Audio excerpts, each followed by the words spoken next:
بسم اللہ الرحمن الرحیم۔ السلام علیکم ورحمۃ اللہ۔ سامعین، ہم آپ کو راہ فردوس میں خوش آمدید کہتے ہیں۔ امید ہے کہ آپ سب خیریت سے ہوں گے۔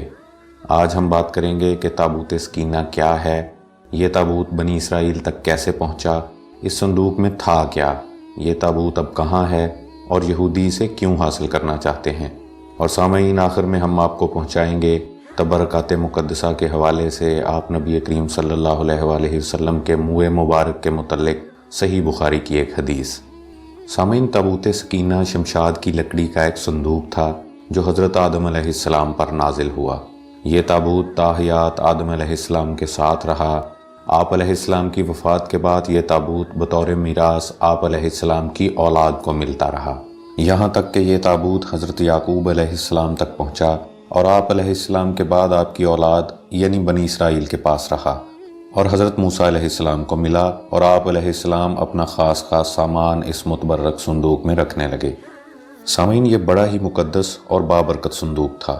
بنی اسرائیل جب کفار سے جہاد کرتے اور جب کفار کے لشکروں کی کثرت اور ان کی شان و شوکت دیکھ کر سہم جاتے اور ان کے سینوں میں دل دھڑکنے لگتے تو وہ اس صندوق کو اپنے سامنے رکھ لیتے تھے، تو اس صندوق سے ایسی رحمتوں اور برکتوں کا نزول ہوتا تھا کہ مجاہدین کے دلوں میں سکون اور اطمینان پیدا ہو جاتا تھا، اور مجاہدین کے سینوں میں لرزتے ہوئے دل پتھر کی چٹانوں سے زیادہ مضبوط ہو جاتے تھے۔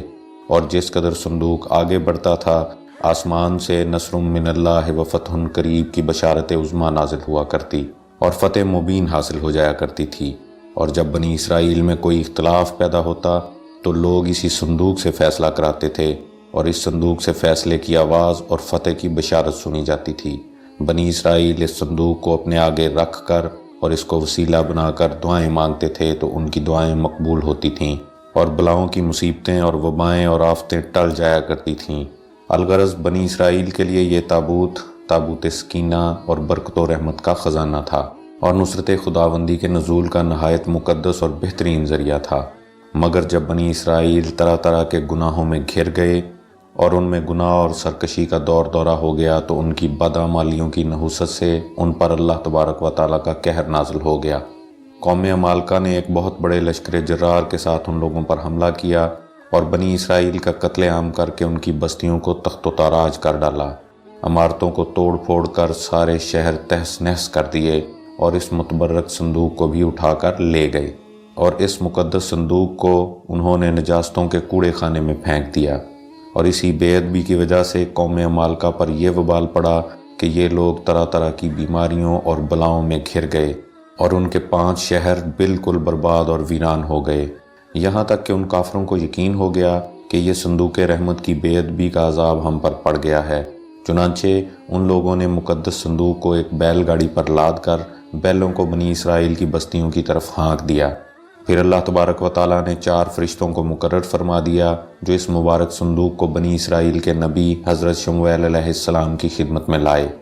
اس طرح پھر سے بنی اسرائیل کو ان کی کھوئی ہوئی نعمت دوبارہ مل گئی، اور یہ صندوق ٹھیک اس وقت حضرت شمویل علیہ السلام کے پاس پہنچا کہ جب انہوں نے طالوت کو بادشاہ بنا دیا تھا، اور بنی اسرائیل طالوت کی بادشاہی کو تسلیم کرنے پر تیار نہیں تھے۔ سامعین، قرآن مجید فرقان حمید سورہ بقرہ آیت 248 میں اس صندوق کا ذکر موجود ہے۔ آیت مبارکہ کا ترجمہ بیان کرتے ہیں، اور ان کے نبی یعنی حضرت شمویل علیہ السلام نے فرمایا کہ اس یعنی طالوت کی بادشاہی کا نشان یہ ہے کہ تمہارے پاس وہ صندوق آ جائے گا جس میں تمہارے رب کی طرف سے تمہارے دلوں کا چین اور حضرت موسیٰ اور حضرت ہارون کے کچھ تبرکات ہیں۔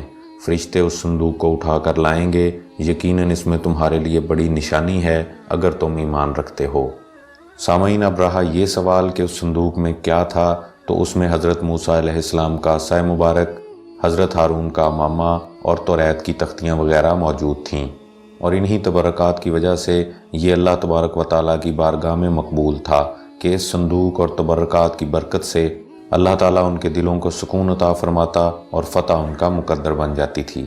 سامعین، صحیح بخاری کی ایک حدیث کا مفہوم ہے کہ ام المومنین حضرت ام سلمہ رضی اللہ تعالیٰ عنہ کے پاس سرکار دو عالم صلی اللہ علیہ وآلہ وسلم کا ایک منہ مبارک محفوظ تھا، اور محلے میں اگر کوئی بیمار ہوتا تو منہ مبارک کے دھون سے اسے شفا مل جاتی تھی۔ سبحان اللہ۔